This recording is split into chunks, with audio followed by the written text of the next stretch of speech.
नमस्कार साथियों, वेदांत क्लासेज के डिजिटल प्लेटफॉर्म पर आपका हार्दिक स्वागत, अभिनंदन। विद्यार्थियों, आज हम उस टॉपिक के ऊपर चर्चा करने की तरफ जा रहे हैं जिसका नाम है शब्द विचार। और शब्द विचार वैसे तो बहुत बड़ा टॉपिक होता है, इसमें छोटे छोटे बहुत सारे टॉपिक निकल के आते हैं, लेकिन इसकी कुछ बेसिक जानकारी है वो मैं आपको बता देता हूँ। देखिए, टॉपिक का नाम क्या है? शब्द विचार है। शब्द विचार। तो शब्द विचार जो टॉपिक आता है, इसमें सबसे पहले हमें शब्द के बारे में पता होना चाहिए। शब्द किसे कहते हैं? तो वर्ण या अक्षरों के जो सार्थक समूह है उसे शब्द कहते हैं। हालांकि शब्द सार्थक भी होते हैं और निरर्थक भी होते हैं। सार्थक शब्द उनको कहते हैं जिनका हिंदी शब्दकोश में हमें कोई न कोई अर्थ मिल जाता हो, यानी कि जिनका अर्थ होता है उन्हें सार्थक शब्द कहते हैं, और जिनका कोई अर्थ नहीं होता है उन्हें हम निरर्थक शब्द कहते हैं। तो सार्थक और निरर्थक दोनों प्रकार के शब्द हो सकते हैं। तो शब्द की परिभाषा क्या बनेगी? वर्ण या अक्षरों के समूह को शब्द कहते हैं। ठीक है। अब ये जो शब्दों को हम पढ़ते हैं तो इनका जो अध्ययन किया जाता है वो अलग अलग आधार पर शब्दों का अध्ययन किया जा सकता है। ये अलग अलग आधार कौन कौन से हैं इसके अध्ययन करने के? सबसे पहले तो हम शब्दों को पढ़ते हैं उत्पत्ति के आधार पर। इसके आधार पर शब्दों को पढ़ते हैं, उत्पत्ति के आधार पर शब्दों को पढ़ते हैं। उत्पत्ति के आधार पर शब्द आपसे पूछे जाए कितने होते हैं, तो विद्यार्थियों आपको कितने बताने हैं? चार।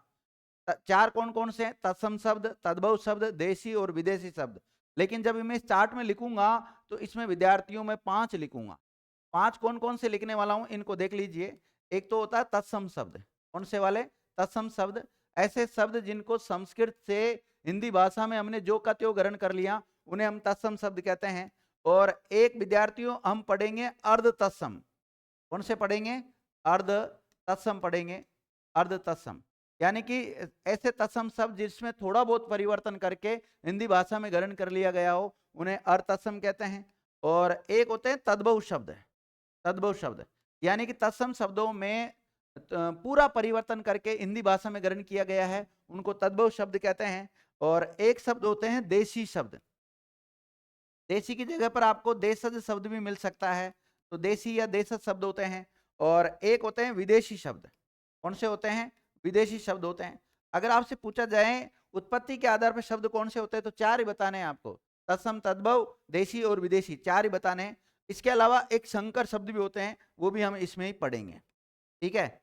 लेकिन यहाँ पर जरूर नहीं आपको उत्पत्ति मिले, यहाँ पर आपको स्रोत भी मिल सकता है, आपको यहाँ पर इतिहास भी मिल सकता है। इतिहास या स्रोत या उत्पत्ति के आधार पर शब्द कौन कौन से होते हैं, तो ये पांच है जो भी है इनको बता देना। और अगर केवल आपसे पूछा जाए कि उत्पत्ति के आधार पर शब्द कौन से हैं, तो आपको चार ही बताने हैं, बार बार मैं नहीं बताऊंगा, इसको समझ लो आप। ठीक है। एक होता है विद्यार्थियों व्युत्पत्ति के आधार पर शब्द। इसके आधार पर, व्युत्पत्ति के आधार पर शब्द कौन कौन से होते हैं? तो व्युत्पत्ति,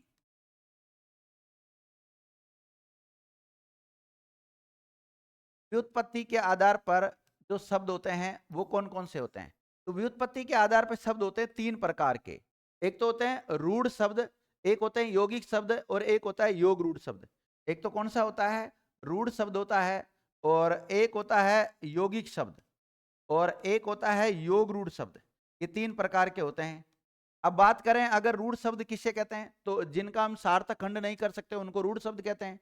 और दो या दो से अधिक शब्दांशों से मिलकर जो नया शब्द बनता है उसको हम यौगिक शब्द कहते हैं। तो इस यौगिक शब्दों के अंतर्गत बात करें तो इसके अंतर्गत चार टॉपिक आते हैं। चार टॉपिक कौन कौन से? संधि, मतलब संधि के जितने भी उदाहरण हैं वो सारे इसमें आ जाएंगे। एक तो संधि के उदाहरण आ जाते हैं, और एक समास के उदाहरण आ जाते हैं, और एक इसमें उपसर्ग के उदाहरण आ जाते हैं, और इसमें आते हैं विद्यार्थियों प्रत्यय के उदाहरण। किसके? प्रत्यय के उदाहरण भी इसके अंतर्गत आते हैं। तो यौगिक शब्दों में संधि, समास, उपसर्ग और प्रत्यय, ये चार टॉपिक पढ़ते हैं तो यौगिक शब्द स्वतः क्लियर हो जाता है। इसी प्रकार एक शब्दों को पढ़ते हैं हम अर्थ के आधार पर। किसके आधार पढ़ते हैं? अर्थ के आधार पढ़ते हैं। और अर्थ के आधार पर शब्द चार प्रकार के होते हैं: एकार्थक, अनेकार्थक, समानार्थक और विपरीतार्थक। कौन कौन से होते हैं? एक यहाँ लिख दे रहा हूं। एक तो होते हैं एकार्थक शब्द। एकार्थक की जगह पर आपको एकार्थी शब्द मिल सकता है, यानी कि ऐसे शब्द जिनका एक ही अर्थ निकलता है उन्हें एकार्थक शब्द कहते हैं।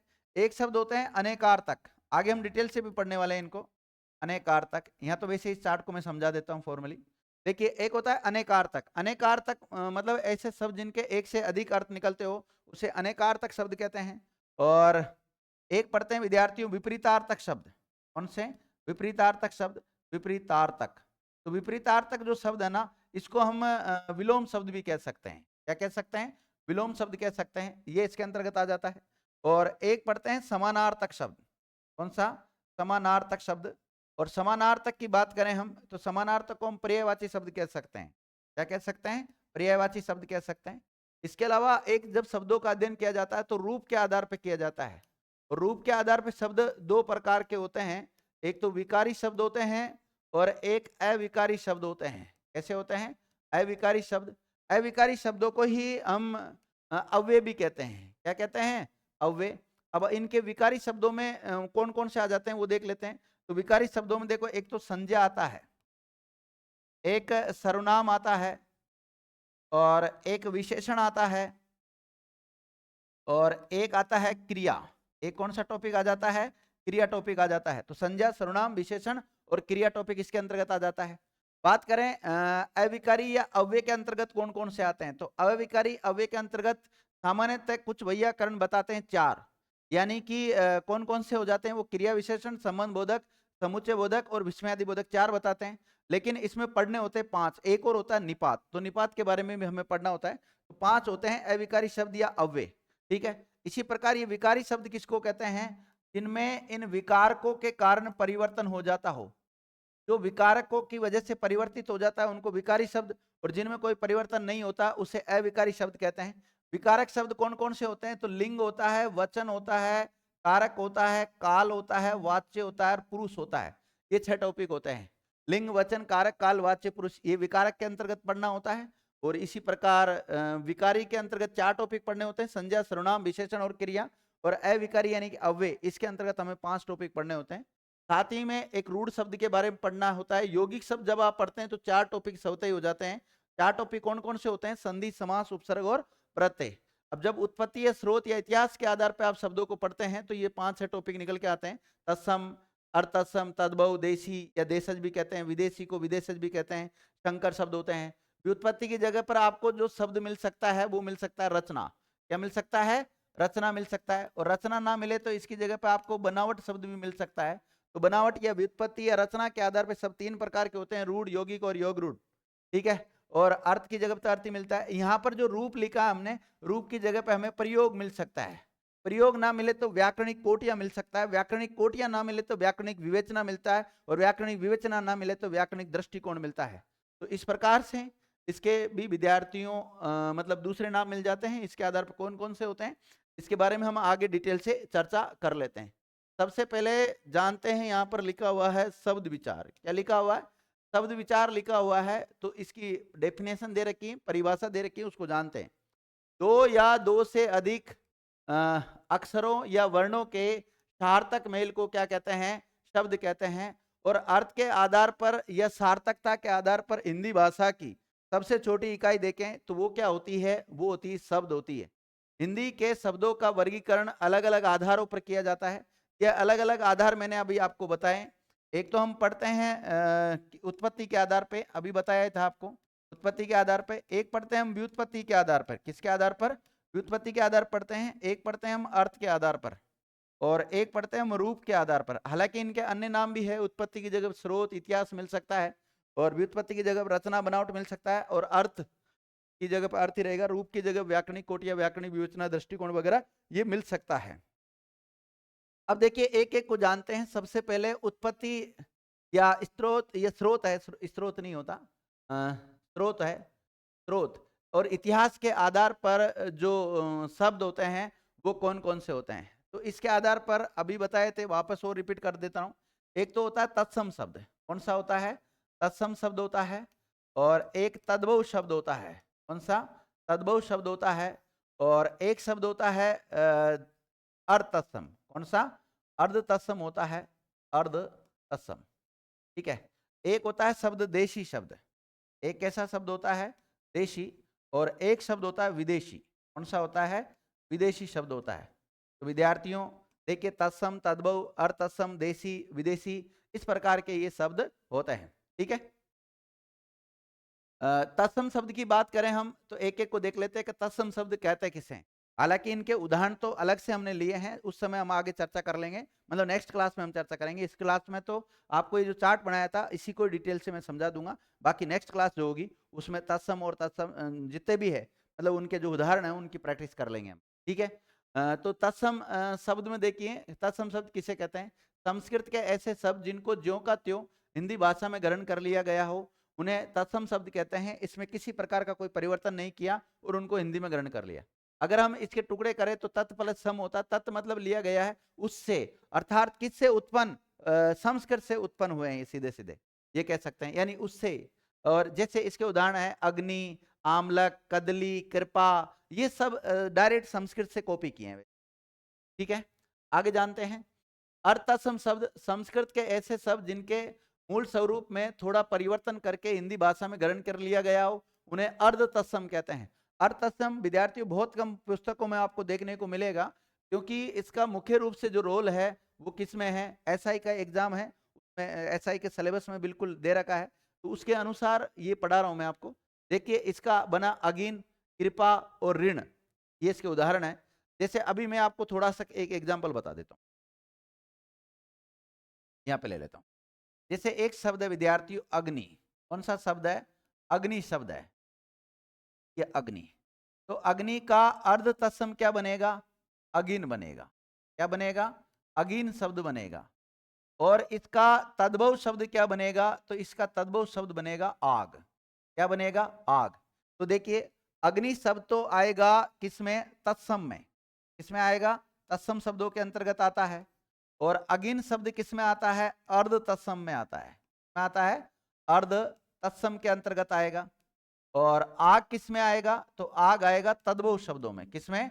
तद्भव शब्दों के अंतर्गत आएगा। के अंतर्गत आएगा? तद्भव शब्दों के अंतर्गत आएगा। ठीक है, तो अब देखते हैं, हम उदाहरणों की प्रैक्टिस कर लेते हैं इनकी। हाँ, ये अर्थसम की बात होगी। अब बात करें हम किसकी? तद्भव शब्द किसे कहते हैं? तो ऐसे तत्सम शब्द जिनमें पूरा परिवर्तन करके हिंदी भाषा में ग्रहण कर लिया गया हो, उन्हें तद्भव शब्द कहते हैं। जैसे अग्नि का क्या बना यहाँ पर? आग। अग्नि तत्सम था, तद्भव में क्या बना? आग। इसी प्रकार तत्सम में होता है नारिकेल, और तद्भव में क्या हो जाता है? नारियल। क्या हो जाता है? नारियल। अब यहां से जो सवाल बनते हैं ज्यादातर, वो सवाल ऐसे बनते हैं, तत्सम से तद्भव बनाना, तद्भव से तत्सम बनाना, इनमें चेंज करना वगैरह होता है। इसी प्रकार एक शब्द होता है देशज या देसी शब्द, यानी कि वे शब्द जिनकी व्युत्पत्ति किसी तत्सम शब्द से नहीं हुई हो, उन्हें देशज शब्द कहते हैं। अगर इस शब्द का टुकड़ा करें हम देशज का, तो इसका टुकड़ा होता है देश प्लस जय। देश मतलब जय का मतलब जन्म लेना, यानी कि जिसने देश में जन्म लिया है, उन शब्दों को क्या कहते हैं?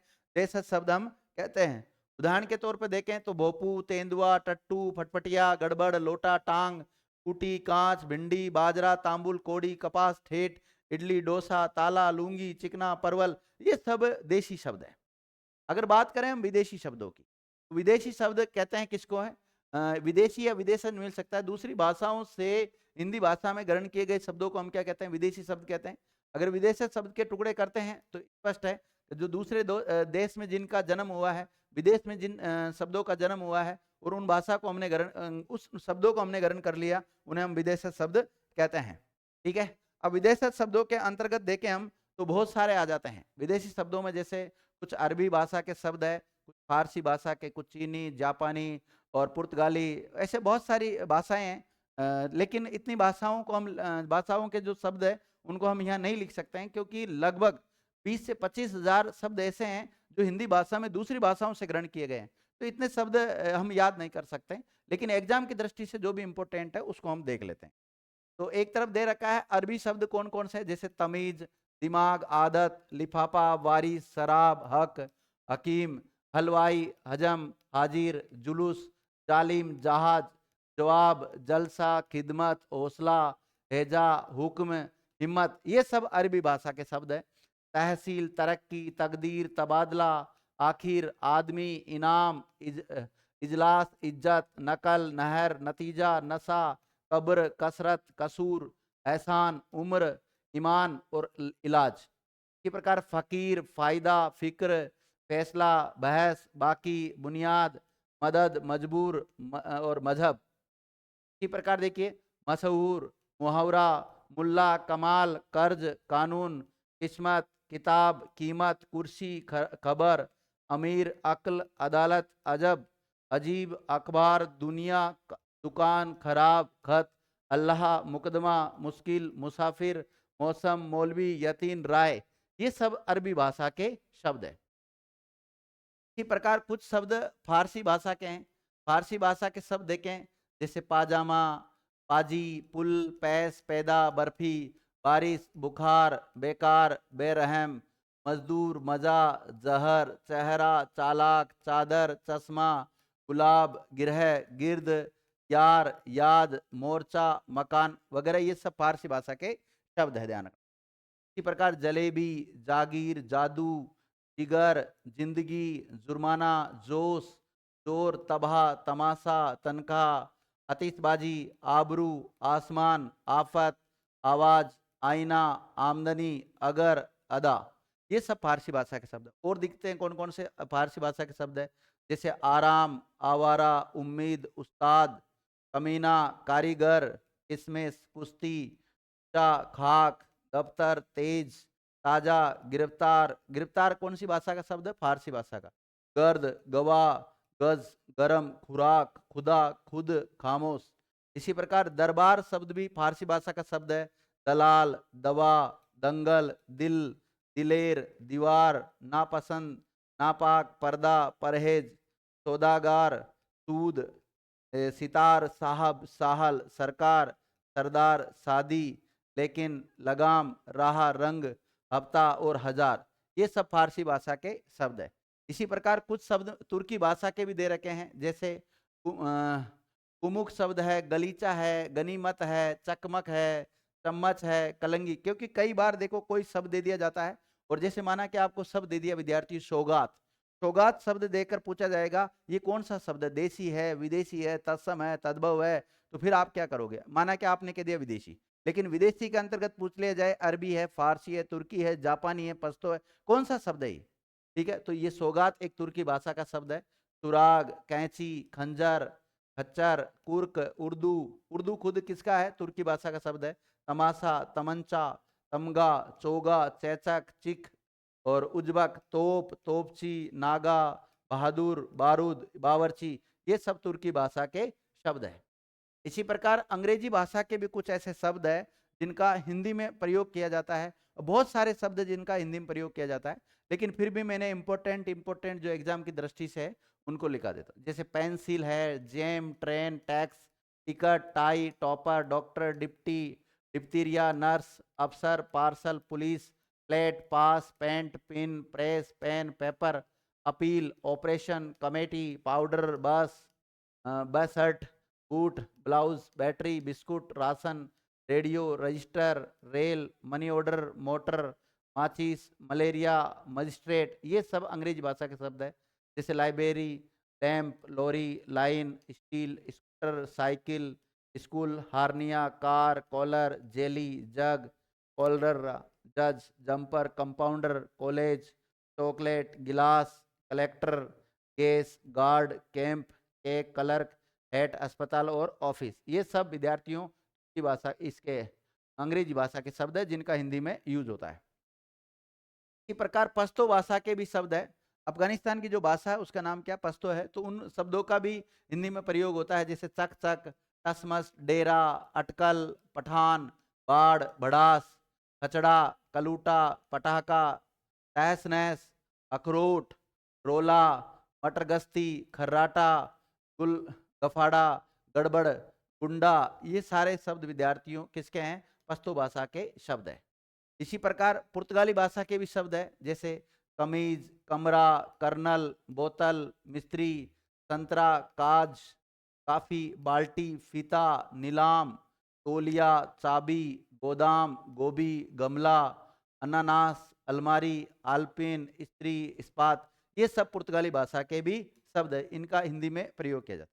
इसी प्रकार जो फ्रांसीस भाषा है उसके कुछ शब्द है जिनका भी हिंदी में प्रयोग होता है, जैसे सूप, कर्फ्यू, कूपन, अंग्रेज, कारतूस, मेयर, मीनू, लैंप, पिकनिक और बादाम। इनका भी प्रयोग होता है। इसी प्रकार कुछ चीनी शब्द है जिनका भी हिंदी में प्रयोग किया जाता है, जैसे चीकू, लीची, चाय, चीनी वगैरह इनका। जापानी शब्द है, इनका भी यूज होता है। Japan, rickshaw, sayonara. रूसी शब्द जैसे vodka, Soviet, Sputnik, rouble, jar, ये सब रूसी भाषा के शब्द है। डच भाषा के शब्द जिनका हिंदी में प्रयोग होता है, जैसे बम। बम का मतलब होता है तांगा गाड़ी। एक तुरूप का भी प्रयोग होता है, जैसे ताश का पत्ता है उसको कहते हैं। ठीक है। इसी प्रकार उत्पत्ति के आधार पर जब हम शब्दों को पढ़ते हैं तो उसमें संकर शब्दों के बारे में पढ़ते हैं। सबसे स्पष्ट है कि कुछ शब्द अलग अलग भाषाओं से मिलकर बनते हैं, उन्हें संकर शब्द कहते हैं। जैसे कुछ शब्द हिंदी और फारसी से मिलकर बने, जैसे घड़ी साज, घुड़सवार, चालबाज, मच्छरदानी, मोमबत्ती, राजमहल। कुछ हिंदी और अंग्रेजी से मिलकर बने, जैसे जेल यात्रा, लाठीचार्ज, टिकट घर, रेलगाड़ी। इसी प्रकार हिंदी और अरबी भाषा के जैसे डोलची, मदकची। अंग्रेजी और फारसी भाषा के शब्द जैसे डाल्टनगंज, फोटोसाज और रिविलगंज, हंटरगंज। ठीक है। अंग्रेजी और तुर्की भाषा के जैसे हाफ कुर्ता। अरबी और फारसी भाषा के जैसे रोजनामचा, नमक हराम, आतिशबाजी, खुशबू, बेईमान वगैरह, ये सब संकर भाषा के शब्द है विद्यार्थियों। ठीक है। इसके अलावा अगर हम बात करें व्युत्पत्ति के आधार पर जो शब्द होते हैं वो कौन कौन से होते हैं, तो व्युत्पत्ति के आधार पर शब्द 3 प्रकार के होते हैं, मैंने बता दिया आपको। रूढ़ शब्द, यौगिक शब्द और योग रूढ़ शब्द। आगे देख लेते हैं हम इनको। रूढ़ शब्द देखें सबसे पहले तो जिन शब्दों के सार्थक खंड नहीं हो सके और जो अन्य शब्दों के मेल से नहीं बने हो उन्हें रूढ़ शब्द कहते हैं। जैसे घर शब्द है, घर शब्द के जब टुकड़े करें तो घ और र, इनका कोई सार्थक अर्थ नहीं निकला, इसलिए रूढ़ शब्द है। इसी प्रकार हाथ, पैर, रात, दिन, मुंह, घोड़ा, जब इनका खंड करेंगे तो खंड करने के बाद में इनका कोई अर्थ नहीं निकलता है। इसी प्रकार दूसरा होता है यौगिक शब्द।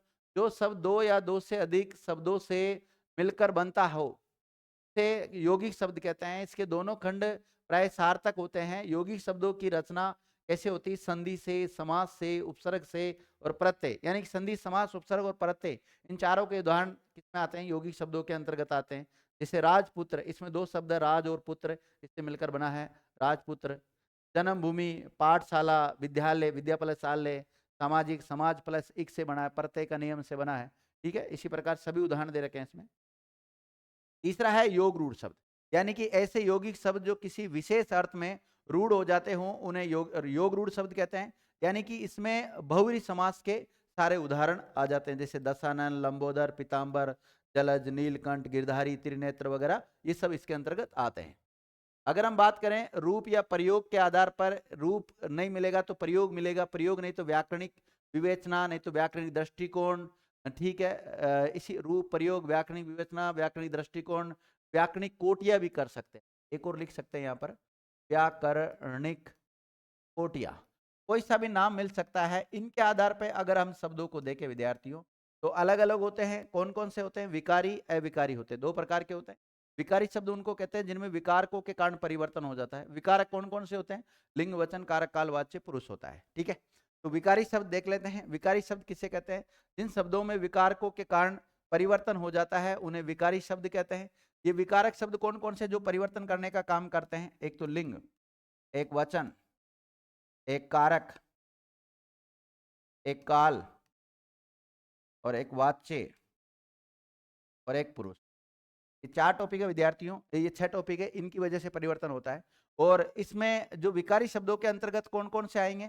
संज्ञा, सर्वनाम, विशेषण और क्रिया। और इन सभी टॉपिक के बारे में हम प्रत्यक्ष से चर्चा करते हैं।